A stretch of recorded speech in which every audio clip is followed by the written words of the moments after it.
Hi guys, this is Liz from Ellie's Kitchen. Many of you wanted to know what's this fishing all about, and is it fun, and how do they, what is their day like? A lot of us, like I was new to it.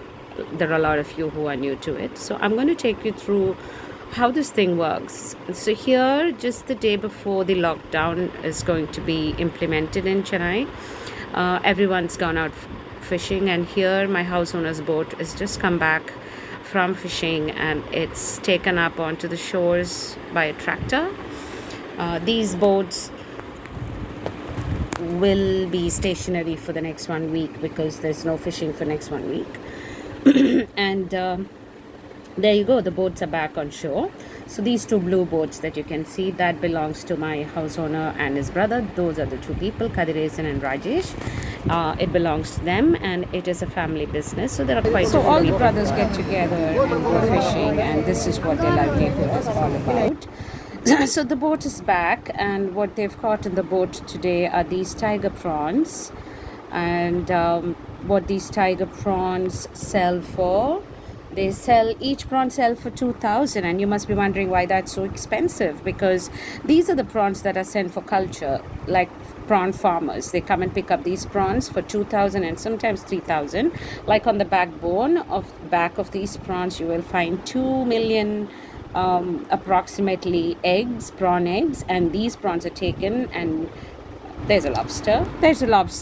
So anyways, these prawns are then taken by prawn farmers, prawn cultivators, if there's a word like that, but prawn farmers, and they take them and they put them into the backwaters or their culture farms or wherever, and these prawns are then hatched for more prawns. So there are two different types of prawns that you can find in the market. One is the sea prawn, and one is the backwater or the culture prawn. And for people like me, I can make out the difference between a culture prawn and a sea prawn, but for common man it's very difficult to make out the difference unless and until you are a prawn connoisseur or a prawn specialist.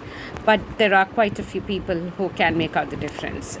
So now what happens is, once the boat is back and the fish is off the boat, what these people have to do is they have to clean the nets, because every time they come back from the ocean, they have to clean the nets for their next trip to the ocean. So cleaning the nets here takes about 2 days, because there's so much debris in the net. There's seaweeds, there's lots of dead fish in them, and in case if there are lots of crabs that are caught inside these nets, then it's a nightmare.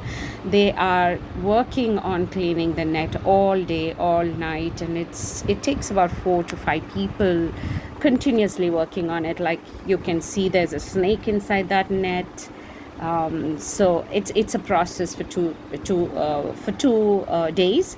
And now the prawns that I showed you earlier are now drowned into salt water, so the prawn stays alive. And all these people who are standing here are people who are prawn farmers. So they will take the prawns from here directly. They will auction the prawns, and they'll take their share, go to their farm, and then their work starts. So these prawns that you saw, the big ones, they're not for sale for the common man. They are only for farmers, and that is the reason that these prawns are being taken, are fished from the ocean, so that they can sell it for a higher price. Now the auction and the sale part of it is taken care of by Kadiresan's brother, and Kadiresan and one of his cousins is taking the catch back into the streets. That's where my house is, my cafe is, and they live just below. So they take these fish into their house, and then they separate it. Different kinds of fish, mackerel, sardines, red snapper, prawns. They separate all the fish. But here's a little tradition that this family follows.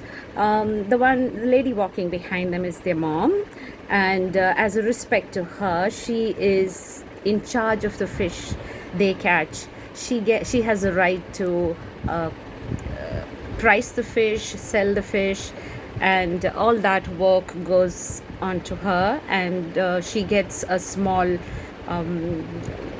small portion of the profit that they make.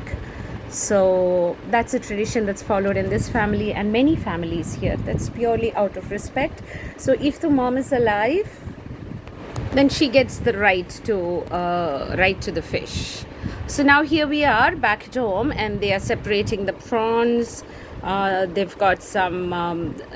You can see some red snapper. You can see some tenga para, which is coconut scraper fish, which is quite delicious. So they've segregated all of it, and there are quite a few people standing around who are willing to buy the fish, and that's it. They sell to the locals. There are a lot of people who are waiting around to buy their stock for the house. And also, what they do is there are quite a few fishermen in the market, wholesalers, the ones who sell fish to the 5-star hotels. They come and pick up the whole lot sometimes. So that's how their day ends. Then they go in for a nice meal, take a nap, and here I am back in the evening trying to show you what they are doing here. So here there is Kadiresan again, my house owner, a fabulous guy. He is now preparing nets. While the nets that came from the boat are getting cleaned by a group of people, Kadiresan here is preparing nets for different kinds of fish. So different nets have different fish have different nets, I would say. So this one he's preparing is to catch vanjaram, which is seal fish. So each net, the diameter of those small columns in the net varies from the kind of fish you're going to catch. So the smaller the net gap of the net, the smaller the fish. The bigger the gap of the net, the bigger the fish. For example, if this particular net they're doing is for seal fish, so if the seal fish gets into the net, it tries to escape and its head gets caught into that net, the square of the net, and then they can't come back. The fish can't come back. Once it goes in, it can't come back. That's how they catch fish. So he's preparing the nets for the next few days whenever they can go fishing again. Each of these nets costs them 20,000 rupees, and if they don't catch any seal fish, then this net, all this effort goes for a waste, because sometimes the net has a lot of garbage that comes in, and there's a lot of wear and tear on the nets. So it's a gamble. Sometimes they're very lucky and sometimes they're not. Besides the net, there is also diesel, there is also manpower. So how many people go on the boat? Each one has to be paid a certain amount of minimal fee by the boat owners. So there's a lot of risk in this work, but this is what they know and this is what they do best, and thank God they are there, because we get such good fish here. So just taking you through what happens in the day of a fisherman's life. Here they are working on the nets. This whole team will go for seal fish, and let's see what happens.